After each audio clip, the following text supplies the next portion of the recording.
So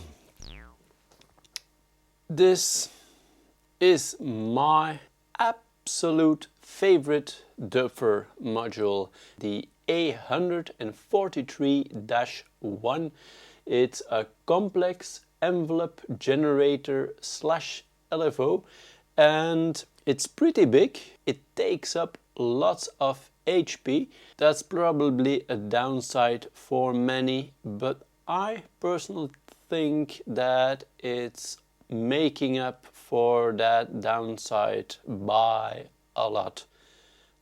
It's a AD envelope generator, so you have an attack and a decay, so it's not a full envelope with attack, decay, sustain and release, but it's a quad AD envelope generator, and every one of those four AD envelopes, they can be looped, so it's also a quad LFO, and you can put one on attack, decay, one on LFO, and you just choose which one you want to be LFO and which one you want to be AD envelope.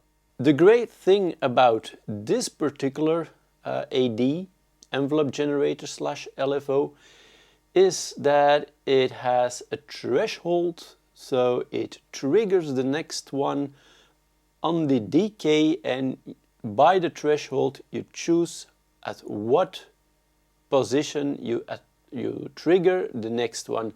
So they're triggering the next one in chain. So when you start up the system and it's all in AD, it won't loop.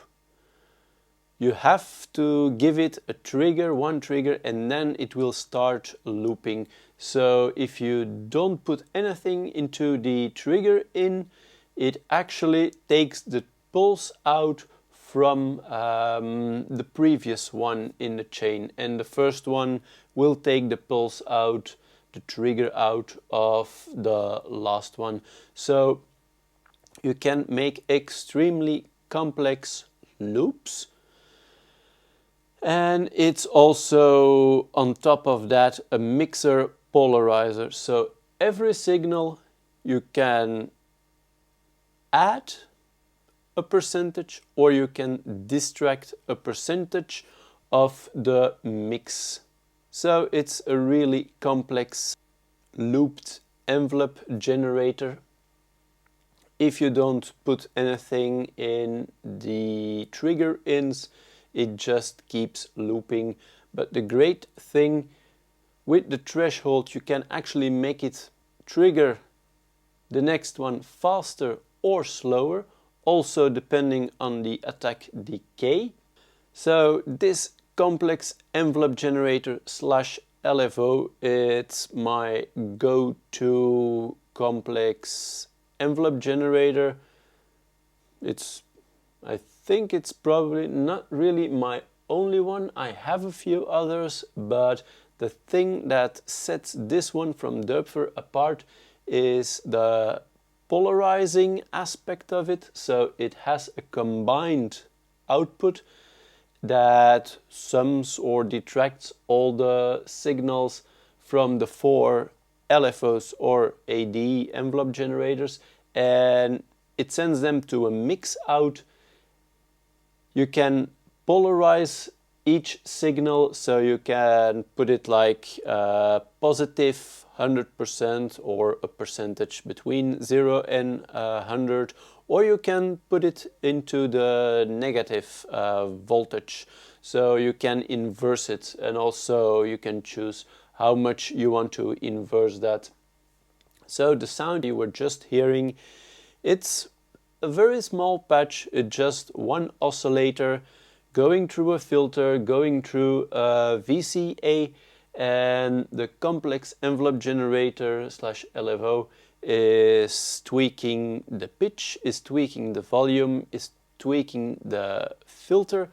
It has multiple outputs, so you can use them together. You can use them at once. You got a single output for each of the 4 envelope generator slash LFOs. You have the mix output, and then you have kind of a pulse output, a trigger output here. It's actually a pulse, it's not really a trigger, but you can use it to trigger stuff, and that's in accordance to, yeah, it's relative to the threshold. So the threshold is the point on the decay of each of the envelope generators. On the decay, it will trigger the next one. So somewhere on the decay, and you adjust that position with the threshold. So if we just stop this patch like this, I'll put it on AD, I'll put something in the trigger in so it will stop. Then let's just totally default this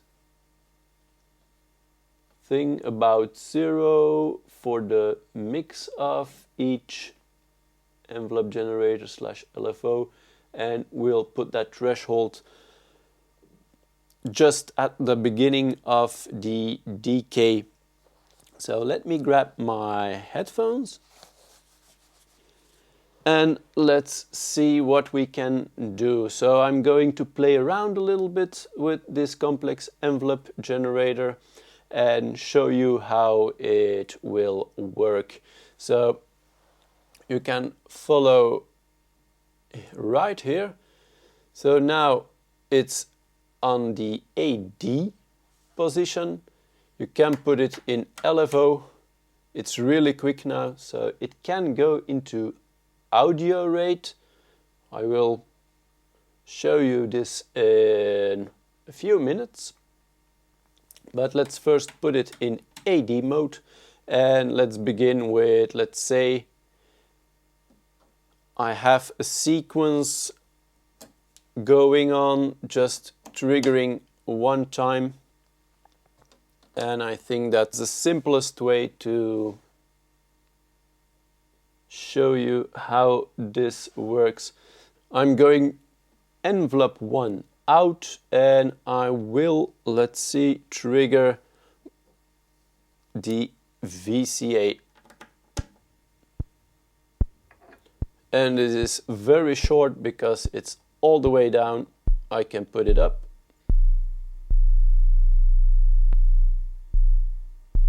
So let's do this, maybe.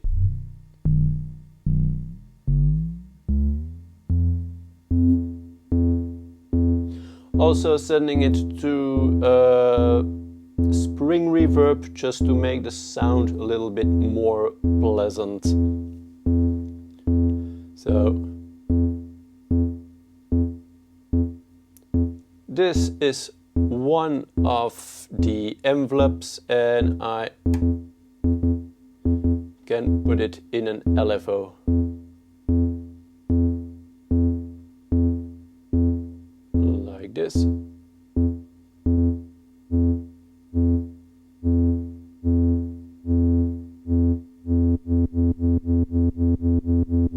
Can also go into audio rate,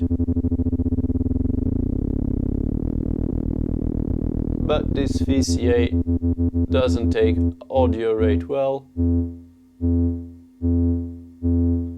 So here we go. Not touching the threshold yet. It will, like you probably can see, it will, with the threshold, if I put it higher, then it will take the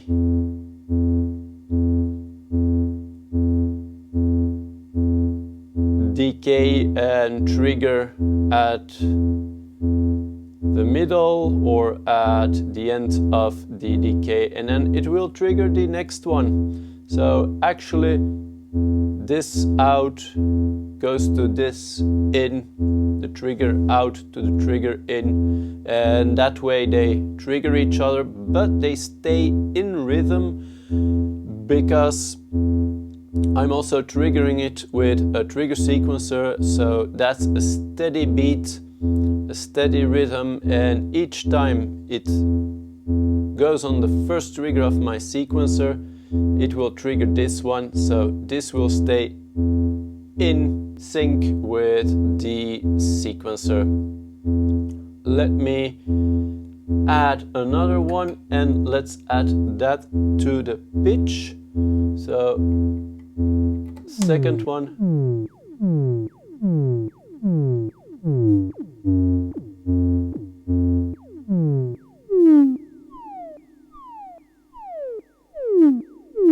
So now I'm adjusting the pitch. Let me see.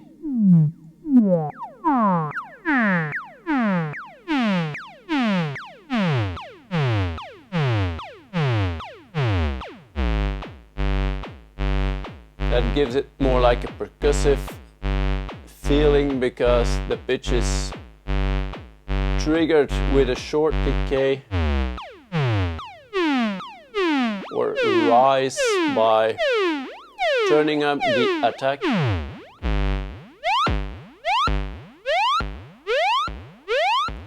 But I can put it in LFO. And I can play with when it gets triggered.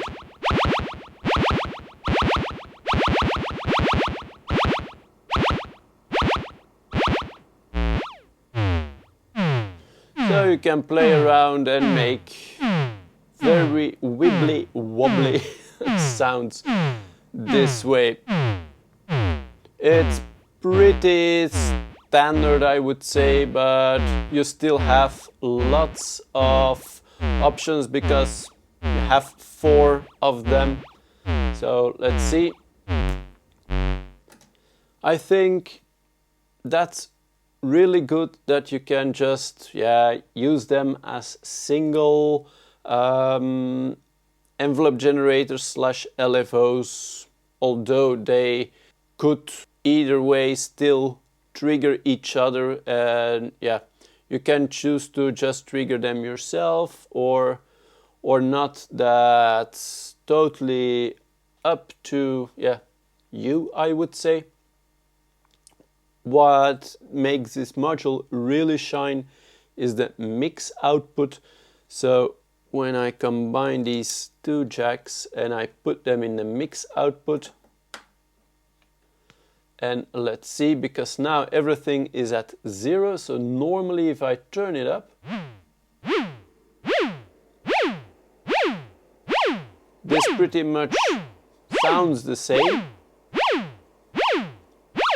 Although now AD/LFO1 is going to both pitch and VCA. But the great thing is, these are now at 0. I can add or detract them. So if I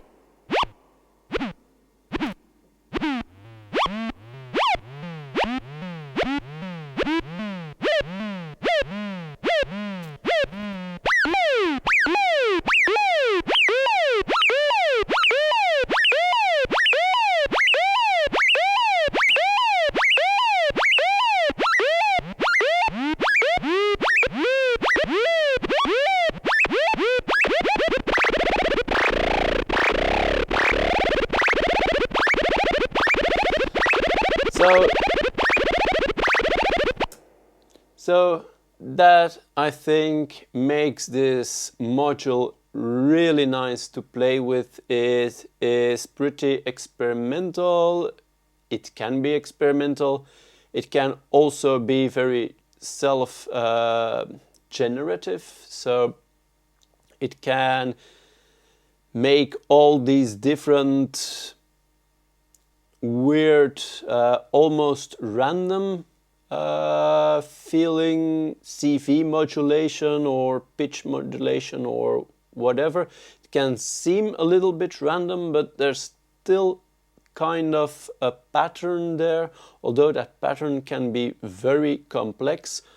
Like the name, it's a complex envelope generator slash LFO, and that's what it's best at, is making complex things. But you can do it in a way that it's really musical and that it really can add to a song. Just take something very simple, maybe not send it to the VCA, or just, I would say, just send it to the pitch. And let's turn the VCA open.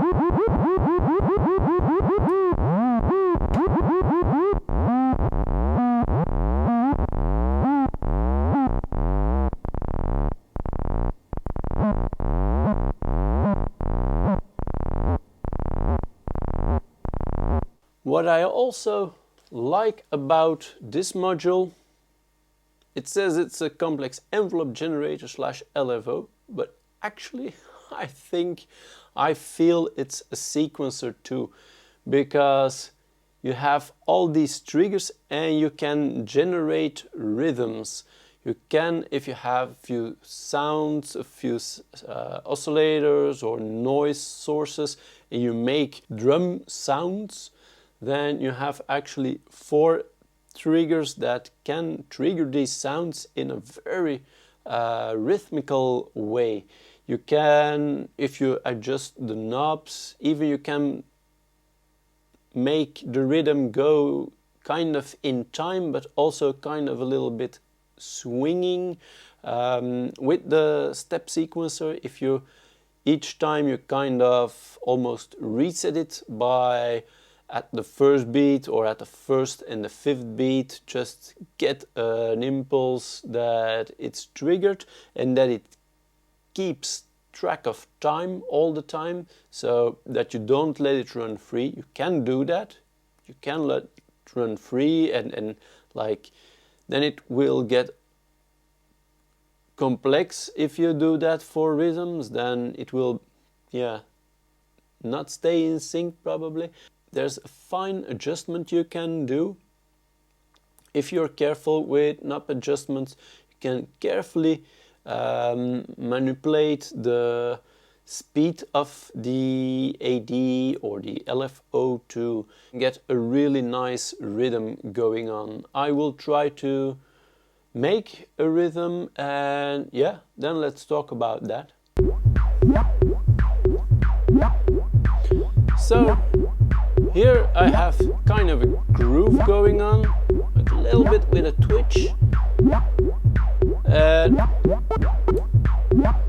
I can do these things, but it will always stay in time, because with the trigger sequencer on the one I'm resetting, I'm triggering the first one, and so what's actually now going on, I sent these to the Pico drums, so let me first maybe mute all the drums. So the first 2 channels,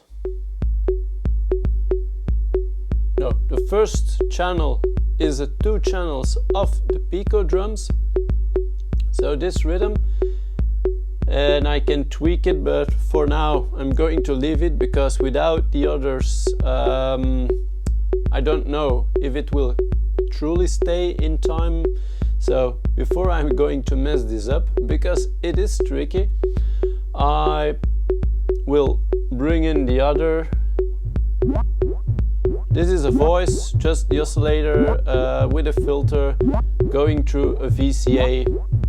the voice I started with, and now this gets actually the out of the first envelope goes to the volume of the VCA, the mix out goes to the pitch of the voice, to the oscillator. Let me see, this one is something else, and the last envelope out goes to the filter to open and close it. So when I do this, it's going into LFO mode and it's adding really weird things to the mix, but sometimes you have these happy little accidents and they make everything sound really great.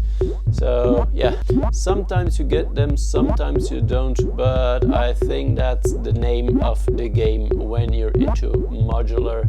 So we see third voice is noise going into a filter and then to a low pass gate. So let me bring this in.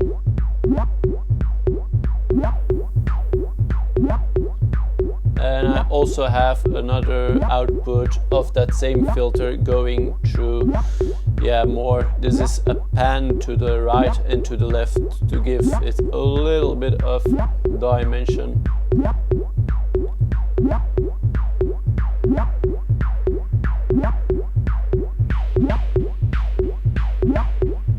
So now let's play around with the complex envelope generator.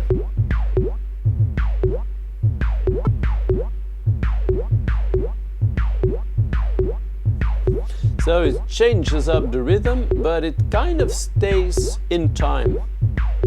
Again, because it's triggered by the trigger sequencer on each first count of the beat.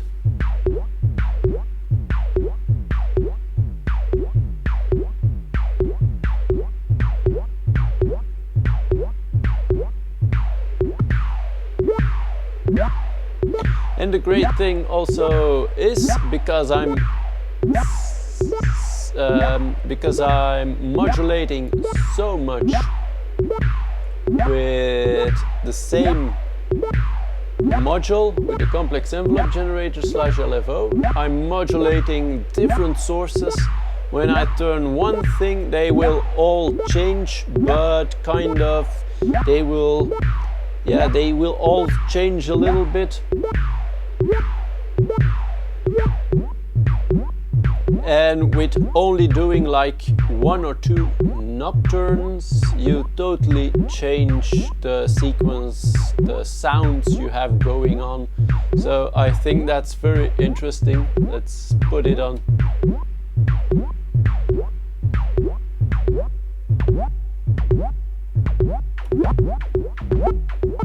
Now, like real weird rhythm, but still it will catch up every time that it's going round.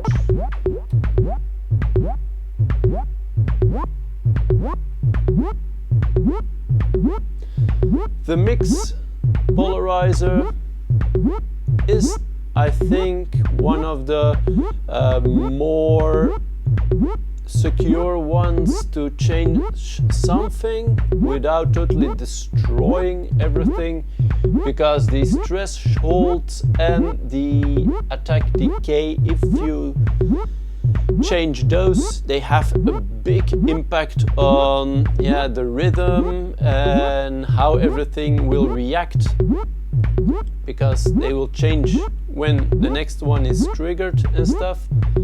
So those 3 ones are a little bit more dangerous, I would say, to mess things up when using such a module live. But mix polarizer, it's just changing the mix a little bit, so it's way more subtle.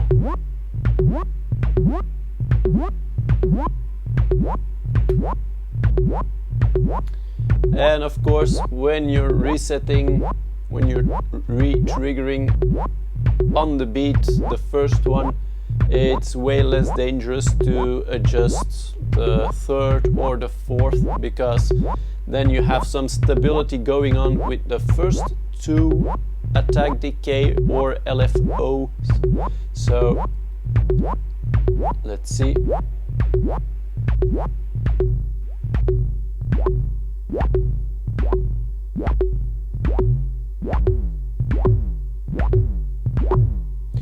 So you can get a lot of weird things, but sometimes really nice weird things going on. And it's just fine-tuning until you find something really nice.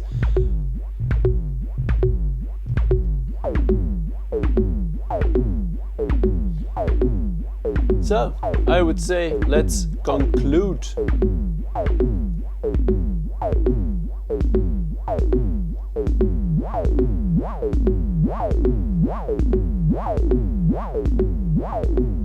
It's just too fun to play around with this module. Like I mentioned, it's one of my favorite ones.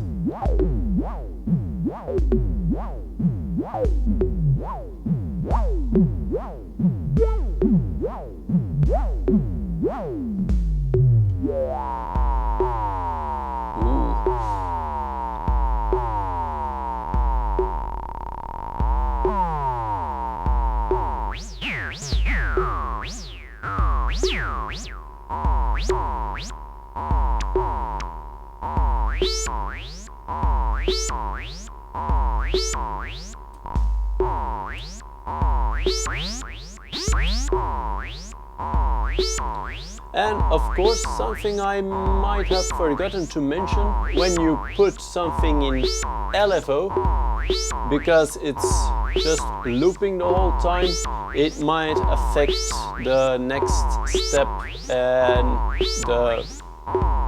the way it gets triggered. So if I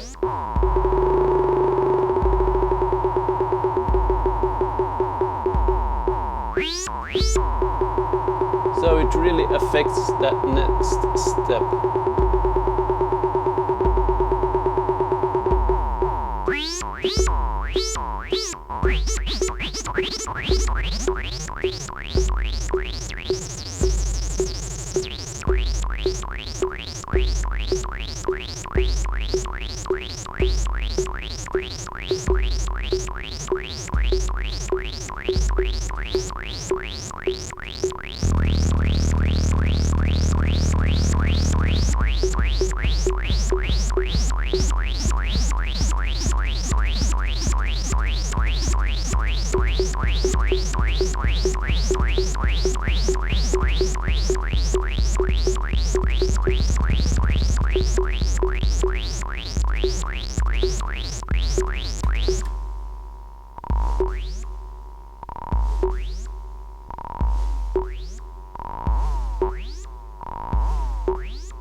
It's incredibly fun to play around, and yeah,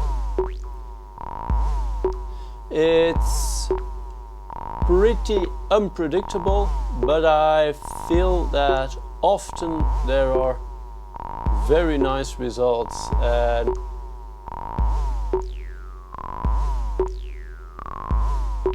it seems manageable.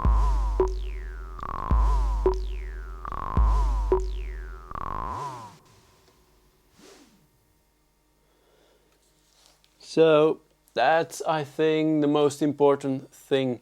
This is a complex module. You can use it in a very simple way, and I would say overall it stays manageable, because you have this mix polarizer that you can tweak until you have like the right amount in the mix, the threshold that you can tweak to stay in rhythm and adjust the sequence that you have going on. You have many outputs, you have these trigger outputs, trigger inputs. You also have the, let me see, the end of attack mode right here. So that's also, yeah, very usable. This module is a little bit more expensive than the all-round Doepfer modules, but still I think now it's about 179 euros. So it's about, I think, less than $200 this module, and I think it's more than worth it. If you have any questions about this module in particular, or you have some suggestions for other modules to see on the channel, just write down in the comment section down below. Please give this video a thumbs up, and I hope I can do many more episodes like this. I hope you like them, and see you next time. Bye bye.